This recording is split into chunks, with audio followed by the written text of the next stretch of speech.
नमस्कार, मी पंकज महाडिक SSM न्यूजमध्ये आपल्या सगळ्यांचं स्वागत आहे। सध्या मी चिंचणी या ठिकाणी आलेलो आहे।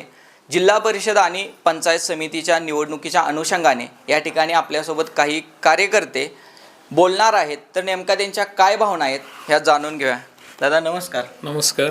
या ठिकाणी काय वातावरण वाटतंय?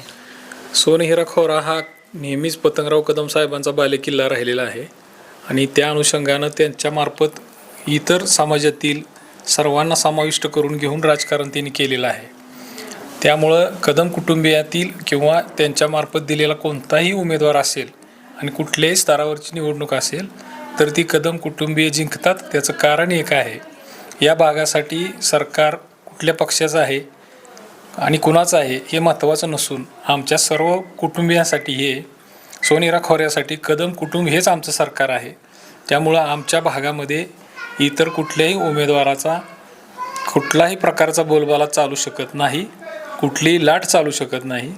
लाडकी बहीण योजना असो किंवा इतर कुठल्याही मुद्द्यावरती त्यांनी जरी राजकारण करण्याचा प्रयत्न केला तर या ठिकाणी आमचे पतंगरावजी कदम साहेब हे इथल्या माता भगिनींचे भाऊ म्हणून गेली 25-30 वर्ष राजकारण करत आहेत आणि राजकारणातून समाजकारण केलेलं आहे आणि सर्व कुटुंबांना त्यांचा फार मोठा आधार लाभलेला आहे।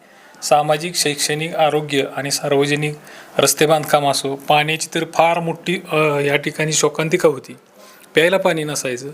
त्यांनी ताकारी योजनेचं स्वप्न साकार करून या भागाला सुजलाम सुफलाम केलेलं आहे। त्यामुळं इथल्या पुढच्या 10 पिढ्या हा उपकार त्यांचा कोणी विसरणार नाही आणि त्यांचं नेहमीच या भागावरती वर्चस्व आणि प्रेम राहिलेलं आहे। त्यामुळं या ठिकाणी दुसऱ्या कुठल्याही पक्षाला संधी मिळणं अशक्य आहे। या ठिकाणी काय काय कामं झालीत? या ठिकाणी कामं म्हणजे पाण्याचं काम। पाणी 1980 पासून इथं पंचायत साहेबांचा विजय झाला, तेव्हापासून इथं काँग्रेस व्यतिरिक्त इथं आजपर्यंत कुठलाही उमेदवार निवडून आलेला नाही। ही जी तुम्ही बघताय या भागात बंगलं जी उभा राहिली ही फक्त पतंगराव कदम, मोहनराव कदम दादा यांच्या नेतृत्वाखालीच उभा राहिली त्यांनी पाणी आणले जर नसतं तर इथंही तुम्हाला आज पडकी घरं ही दिसली असती, ही ओसाडमाळा दिसलं असतं। फक्त त्यांनी ती पाणी आणल्यामुळं इथंही सगळं उभं राहिलं।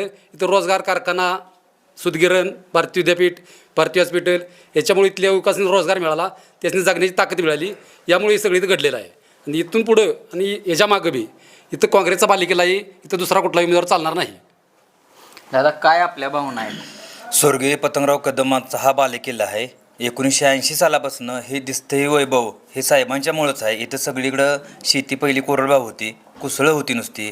इथं सहकार क्षेत्र निर्माण केलं आहे, भारतीय बँक असो, पाण्याची उपलब्धता निर्माण केलेली आहे। सोनेहिरा कारखान्याच्या माध्यमातून सगळं कदम कुटुंबीय आमच्या घरातीलच आहे असं आम्ही सगळं मानत आहे।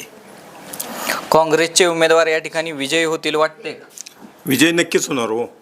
काय झालं, इथं जर साहेब जर इथं आमच्या भागात जर जन्माला आले नसते तर आम्हाला प्यायला पाणीसुद्धा साधं भेटलं नसतं। साहेबांच्यामुळं इतकं आमच्या भागावर साहेबांचं उपकार आहे ती कुठल्याही माणसाने कसंही जाऊ द्या त्याला ते साहेबाची आठवण होणारच। विरोधक असला तरी सुद्धा त्याच्या मनात साहेबांच्याबद्दलच प्रेम राहणार।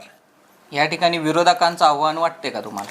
कशाचं आहे ते कुठं टिकणार हो विरोधक? अजिबात टिकणार नाही तो विरोधक, कारण त्यांचं कामच आहे। आमच्यात कामच नाही त्यांचं, मतं कशी देणार आम्ही?